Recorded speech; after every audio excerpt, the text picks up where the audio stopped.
Bonjour et bienvenue dans cette nouvelle vidéo jeux de société. Aujourd'hui, je vais te présenter les derniers jeux stratégiques et familiales que j'ai découverts. Tu verras, c'est vraiment des pépites. Ces trois jeux, ils ont des mécaniques quand même accessibles, mais avec une réelle profondeur, sans pour autant être des jeux experts. Certains se jouent même en solo, comme Harmonie, et les autres se jouent à partir de 2 joueurs jusqu'à 4 ou 6. En tout cas, n'oublie pas de t'abonner dès maintenant si tu ne veux pas rater les prochaines vidéos jeux de société. Et tu verras, il y en a déjà pas mal sur la chaîne, donc n'oublie pas d'aller checker aussi. Sans plus tarder, on va passer à la présentation. On va commencer avec ma dernière découverte, le jeu Harmonie. Même si je sais que ça fait pas mal de temps maintenant qu'il est sorti, pour moi c'est devenu un classique. Dans ce jeu, tu vas avoir un plateau qui va constituer ton paysage. Donc dans ce paysage, tu vas devoir faire des combinaisons avec les jetons de couleurs pour constituer le paysage. Donc tu vas pouvoir faire par exemple des arbres, des rivières, des bâtiments, mais aussi des fleurs. Le but c'est de maximiser les combinaisons de nature pour avoir le plus de points possible. À chaque tour de jeu, on va devoir choisir des jetons. On va alors les positionner sur notre plateau de jeu selon certaines combinaisons. On a alors des règles bien précises. Par exemple, pour les jetons qui miment les montagnes, on les superpose comme dans la nature, vous allez me dire. On ne peut pas superposer des jetons de rivière. La rivière, elle suit son cours et du coup, ça fait une sorte de ligne comme ça.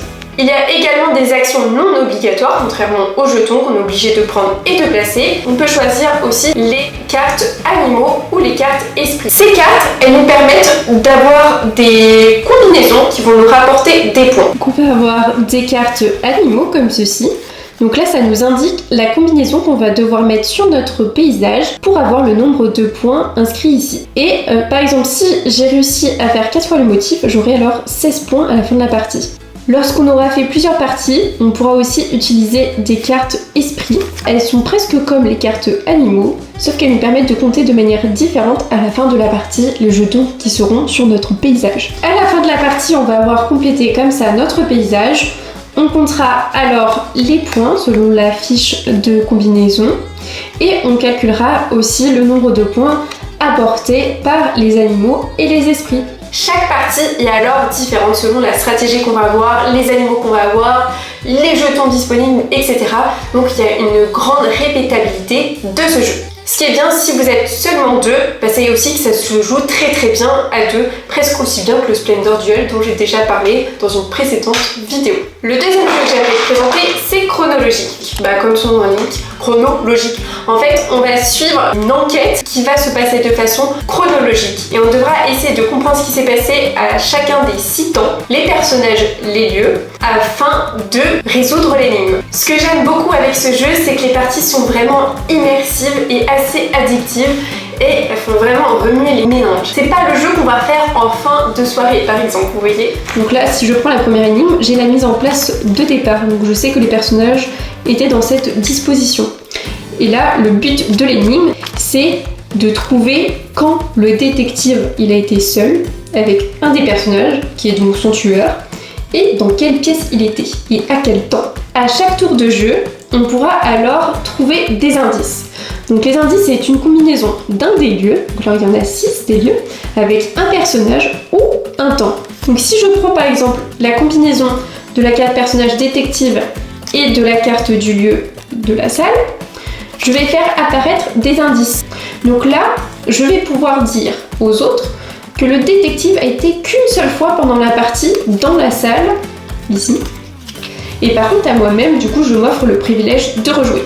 Alors ensuite, je vais pouvoir mettre tous ces indices sur ma fiche personnelle.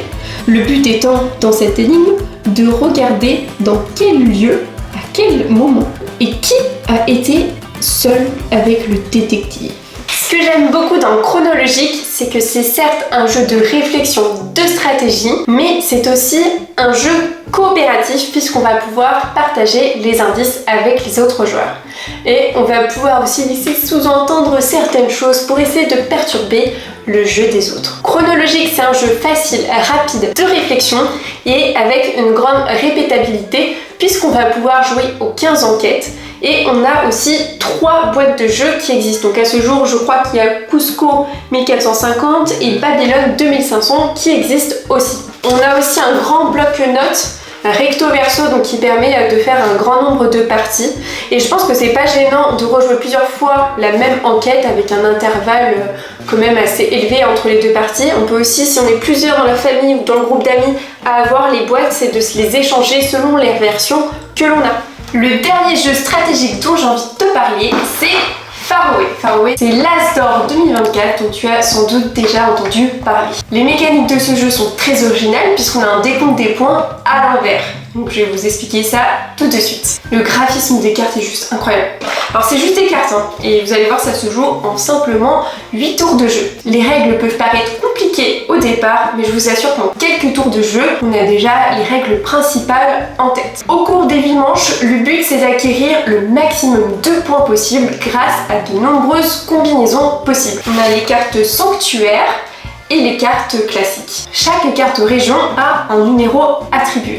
Plus le chiffre de la carte augmente et plus il pourra rapporter de points. À chaque tour de jeu, on va devoir jouer une des cartes que nous avons en main. En fonction de la carte région qu'on déposera, si le chiffre indiqué est supérieur à celui précédemment posé, on pourra piocher une carte sanctuaire. Les cartes sanctuaires, elles offrent des sortes de bonus et vont aider à avoir plus de combinaisons et donc plus de points. Il y a plusieurs espaces à prendre en compte sur la carte. Au-dessus, nous avons la condition pour appliquer la quête. Donc la quête ici, c'est chaque carte rouge ou jaune apportera 3 points si il y a déjà présent dans le jeu ces symboles. Ces symboles, eux, ils peuvent se retrouver en haut des cartes ici. Au fur et à mesure du jeu, on va poser 8 cartes et donc on va devoir réfléchir à ces quêtes qui peuvent être réalisées seulement s'il y a la combinaison. Mais attention, vu qu'on va compter les points à l'envers, il faudra réfléchir à la pose des cartes, puisque quand on va compter les points, on va tout retourner et on va commencer par la dernière carte. Ici, par exemple, il n'y a aucune condition pour avoir des points. Mais on nous dit que la quête, c'est pour chaque carte jaune ou rouge retournée, donc ici, vu que je commence par la dernière, j'ai que celle-là, me rapportera 1 point.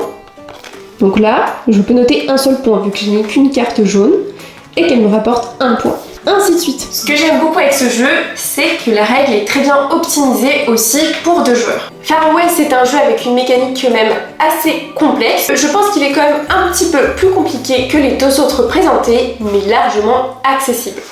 Et voilà, c'est déjà la fin de cette vidéo de présentation de mes derniers jeux stratégiques. En tout cas, j'espère que ça t'aura plu et que ça t'aura donné envie de tester ces pépites. N'hésite pas non plus à me dire dans les commentaires quelles sont tes dernières découvertes en termes de jeux stratégiques. Si t'aimes les jeux de société encore plus stratégiques, encore plus experts, n'hésite pas à me le dire non plus parce que je pourrais aussi tourner une vidéo avec les jeux plutôt experts. N'oublie pas de t'abonner si tu ne veux pas rater les prochaines vidéos ludiques, tu verras, il y en a déjà pas mal sur ma chaîne, donc n'hésite pas à les regarder.